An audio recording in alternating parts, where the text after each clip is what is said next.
The restaurant buzzed with soft jazz, crystal glasses, and quiet money.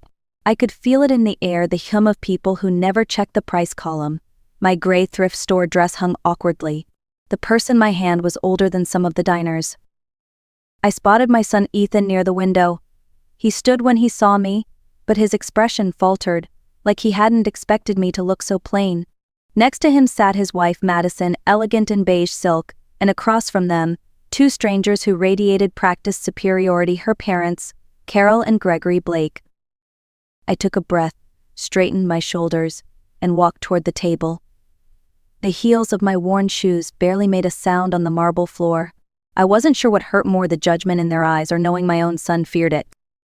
My name is Olivia Hart, and for the past 20 years, I've worked as a regional operations director for a global logistics company. I oversee thousands of employees and manage budgets that most people will never see in a lifetime. My monthly salary alone could pay for a small house, yet no one who meets me would ever guess. That's exactly how I like it. I live in a modest apartment on the north side of Chicago. The furniture is old but clean. The walls are bare except for a single painting my son made when he was 6. My car is 10 years old, my shoes are scuffed, and I still cook dinner at home every night. I could afford the city's most expensive restaurants, but I prefer my quiet kitchen. People confuse simplicity with poverty, but I know better. Simplicity is freedom. Ethan, my only child, grew up believing I was an office assistant. I never corrected him. I wanted him to value people, not money. I wanted him to understand that hard work means more than luxury. So I hid my title, my income, and the life I had built. I let him see only the calm, ordinary version of me, the mother who packed lunches and paid bills on time. Money, to me, has never been proof of success. It's a responsibility. And on that Saturday night, as I stood outside that glittering restaurant, I decided it was time to see how people like the Blakes measured worth. It started with a phone call on a Tuesday afternoon. I was finishing a report when Ethan's name appeared on my screen. His voice carried that careful tone I knew too well, the one he used when he was nervous. "Mom," he said, "Madison's parents are visiting from Dallas. They'd love to meet you. We're having dinner on Saturday. It's a really nice place downtown." I smiled, though something in his voice made me pause. "Of course I'll come," I said. "Is everything okay?" He hesitated. "Yeah, it's just they can be a little formal. Old-fashioned about appearances." Appearances. That word lingered like smoke. "Do they know anything about me?" I asked. He went quiet for a few seconds. Then, softly, I told them, "You work in an office, that you live alone, that you're simple." Simple. I repeated the words silently. After we hung up, I stood in the middle of my living room, staring at the familiar, modest furniture. My son's voice echoed in my mind. He wasn't inviting me as a proud son introducing his mother. He was asking me not to embarrass him. That hurt more than I expected, but it also gave me clarity. If they thought I was simple, I'd give them the version of me they wanted to see and let their true colors show. By Friday night, my plan was clear. I wasn't going to defend myself or try to impress anyone. I would let them believe exactly what they wanted, that I was a quiet, middle-aged woman with little money and even less ambition. I wanted to know how they would treat me when they thought I had nothing to offer. I went to my closet and pulled out the most ordinary clothes I owned, a faded gray dress that had lost its shape, flat shoes with worn soles, and a thin cardigan that had seen better days. I tied my hair back into a loose ponytail, no makeup, no jewelry, no perfume. When I looked in the mirror, even I barely recognized myself. I looked like someone invisible, someone people overlook in a crowd. Saturday came. I cleaned my small apartment, not out of habit but to calm my nerves. As I sat down for a simple breakfast, I reminded myself why I was doing this. People reveal who they are when they think no one important is watching. By pretending to be less, I would see more and more of their attitudes, their values, their truth. And when the night came, whatever happened at that dinner table would tell me everything I needed to know about my son's new family. The taxi dropped me off in front of an upscale restaurant in River North, where luxury cars lined the curb and soft music drifted through the glass doors. Inside, chandeliers glowed like captured stars, and every guest looked polished, confident, certain they belonged. I walked in slowly, clutching my faded purse, feeling the weight of 100 unspoken judgments. The hostess's smile faltered for half a second before she guided me toward the dining area. I spotted Ethan immediately standing beside a corner table, straightening his tie, checking his watch. Madison sat next to him in a beige silk dress, her hair perfectly smooth. Across from them were two people who looked as if they had stepped out of a luxury magazine, Carol and Gregory Blake. Carol's emerald green dress sparkled under the light, and Gregory's gold watch gleamed each time he moved his hand. When Ethan saw me, his smile froze. "Mom, you made it," he said, but his tone sounded more anxious than welcoming. Madison stood, kissed my cheek politely, and gestured to her parents. "Mom, Dad, this is Olivia." Carol's eyes traveled from my hair to my shoes in one swift motion. Her lips curved into something that resembled a smile but carried no warmth. "A pleasure," she said, her voice smooth and cold. Gregory offered a brief handshake. "Nice to meet you," he added, already looking away. No one pulled out my chair. I sat at the far end of the table, the seat reserved for people who don't matter. The waiter brought the menus, thick as novels, written mostly in French. I opened mine and pretended to study it, though I could feel Carol's eyes on me. She leaned forward with a polite smile that didn't touch her eyes. "Do you need help with the menu, Olivia? Some of these words can be tricky." I nodded softly. "Yes, please. I'm not familiar with these dishes." She sighed as though doing me a favor. "Let's order something simple for you," she said. "No need to overdo it." Gregory chuckled quietly, sipping his wine. Ethan shifted in his seat, avoiding my gaze. Carol began talking about their trip from Dallas, how exhausting first-class flights were, how difficult it was to find decent imported wine in Chicago. Then came the casual mentions of money, the 5-star hotel, the $500 a night suite, the boutique shopping just for fun. She spoke the way some people breathe constantly, effortlessly, unaware of how it sounds to others. I nodded politely. "That sounds lovely," I said, and she seemed almost disappointed that I didn't appear impressed. After a while, she turned to me again. "And what do you do, Olivia?" "I work in an office," I replied. "Paperwork, filing, the usual things." "Administrative work," she repeated. "That's honest. Every job has dignity." Her tone said the opposite. Dinner arrived, tiny portions dressed like art. Carol cut into her steak. $80, but worth every penny, she said proudly. "You pay for quality. You can't just eat anything, right?" I smiled faintly. "Of course, you're right." And for the first time that evening, I stopped feeling nervous. Their arrogance told me exactly who they were and what was coming next. Dessert had barely arrived when the conversation changed. Carol placed her fork down delicately, folded her napkin, and smiled in a way that made the air feel colder. "Olivia," she began, "since we're all family now, I think it's important we talk openly. Gregory and I adore Ethan. He's a wonderful man, and we only want stability for him and Madison." I nodded, unsure where this was leading. "Of course," I said quietly. Carol leaned forward, lowering her voice as if sharing a secret. "We understand life isn't always easy, especially when you're on your own. Gregory and I have been talking, and we'd like to help you financially."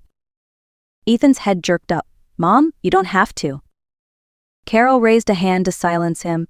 "Please, let me finish. We could send you a small monthly allowance, just enough to make things comfortable. Perhaps $500, maybe $700 a month." Her words hung in the air like smoke. "In return," she continued smoothly, "we'd just ask that you give Ethan and Madison their space. Young couples need independence, you know. No unnecessary worries, no extra pressure." I looked at her for a long time. $700 to disappear from my son's life. I smiled faintly. "That's generous," I said softly. But inside something had shifted. The timid mother they thought they knew was gone. The woman who built an empire in silence had just woken up. I placed my napkin neatly beside my plate and took a slow breath. My voice, when I spoke, no longer trembled. "That's an interesting offer, Carol. $700 a month to make sure I don't bother my son. May I ask, how did you arrive at that number?" Carol blinked, caught off guard. "Oh, I didn't mean it like that, it's just something modest." A gesture. "A gesture," I repeated. "You've mentioned money quite a bit tonight, your trips, your hotels, your wine. Tell me, Carol, has it ever bought you anything that truly mattered?" The color drained from her face. "Excuse me?"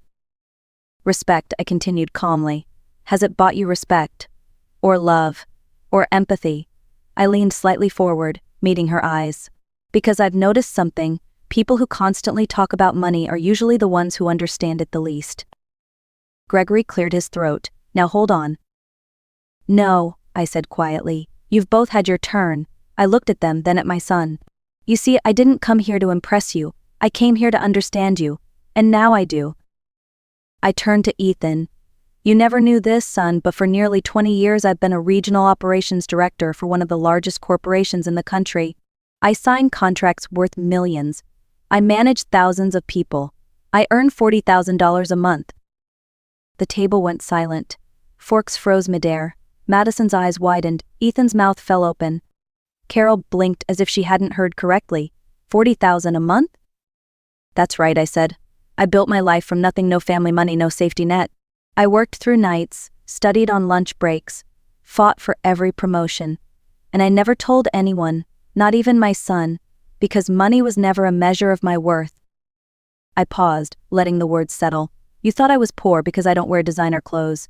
You mistook humility for weakness, but real power doesn't scream. Real success doesn't need validation.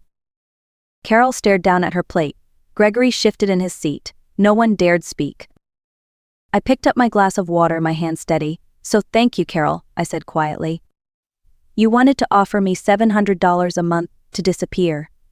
Consider this instead a free lesson on what dignity actually looks like. For a long moment, no one moved. Then the waiter returned with the leather-bound checkbook and placed it delicately in front of Gregory. The tension was thick enough to touch. Gregory cleared his throat, reached into his jacket, and slid a gold credit card across the table.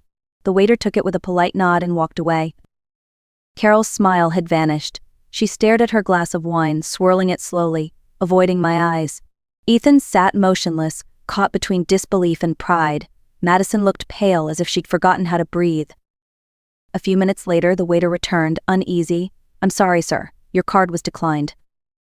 Gregory frowned. That's impossible. Try again. The waiter nodded and left. When he came back, his voice was even softer. I'm afraid it's still declined, sir. Carol's cheeks flushed. Gregory muttered something about the bank and pulled out another card, silver this time. The waiter took it quickly, but when he returned, he wore the same apologetic expression. I'm terribly sorry, sir. This one didn't go through either. The silence that followed was painful. Carol looked at her husband, panic flickering in her eyes. Gregory. I reached into my purse and placed a sleek, black metal card on the table. The waiter's eyes widened. Use mine, I said calmly, and please add a generous tip. No one spoke as he took it. The sound of approval from the payment terminal was the only thing anyone heard. Outside, the night air felt sharp and clean after the heavy silence of the restaurant. I called a taxi, and as it pulled away, I watched the city lights blur against the window. My reflection stared back at me, same gray dress, same tired eyes, but something had changed. For the first time in years, I felt completely free. The driver glanced at me through the mirror. Rough night? He asked gently. I smiled faintly, something like that. He nodded knowingly. You look like someone who finally said what needed to be said. I turned to the window again. Maybe I did, I murmured. Maybe I said too much. I don't know. He shrugged. Honesty doesn't need to be measured. If you're calm afterward, it means it was the right thing. I let his words sink in. The city passed by neon signs, people laughing outside bars, the hum of life continuing as if nothing had happened. I leaned back and closed my eyes. The anger had drained out of me, replaced by a quiet certainty. I hadn't gone there to humiliate anyone. I'd gone to defend my dignity, and that, I realized, was enough. The next morning, sunlight spilled through my kitchen window. I poured myself a cup of coffee when my phone began to ring. It was Ethan. His voice was calm but heavy. Mom, I need to tell you what happened after you left. I stayed silent, letting him speak. After you paid the bill, everything fell apart, he said quietly. Carol was furious. She said you humiliated them, that you planned the whole thing to make them look small. Gregory kept calling the bank about his cards. Madison cried the entire ride home. He paused. I told them they were wrong. I told them you didn't humiliate anyone, they humiliated themselves. I felt my throat tighten. And what did they say? They didn't want to hear it, he admitted. They said I'd taken your side. But Mom, this isn't about sides. It's about respect. Madison and I decided something last night. We're setting boundaries. No more comments about money. No more offers disguised as favors. And if they can't accept that, we'll love them from a distance. I closed my eyes, relief washing over me. That's the right decision, I said softly. Love without respect becomes control. Ethan exhaled. I think we both learned something last night. I smiled. You learned it the hard way, son, but you learned it, and that's what matters. For the first time in a long while, I heard pride in his voice. Thank you, Mom, for everything. 3 days passed in silence. No calls, no messages, only the hum of my quiet apartment. I spent those days reflecting, not regretting. Sometimes silence speaks louder than confrontation. On Wednesday afternoon, the doorbell rang. I knew who it was before I opened the door. Madison stood there, no makeup, no jewelry, her hair tied back in a loose ponytail. She wore jeans and a plain white blouse. Her voice was soft. May I come in? I nodded and stepped aside. She looked around my apartment as if seeing it for the first time, the small kitchen, the mismatched chairs, the simplicity she had once mistaken for lack. She sat down carefully like she was entering a place sacred. I came to apologize, she began, her hands trembling. But not just to say sorry. I want you to understand why my parents are the way they are, and why I stayed silent. I said nothing, just listened. They grew up with nothing, she continued. Poor, hungry, fighting to survive. When they finally made money, they swore they'd never feel powerless again. Somewhere along the way, that fear turned into pride. They stopped seeing people, they started seeing price tags. She wiped her eyes.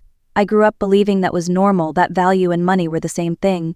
But that night, when you spoke, something broke inside me. I realized I've spent years being polite instead of brave. I reached across the table and took her hand.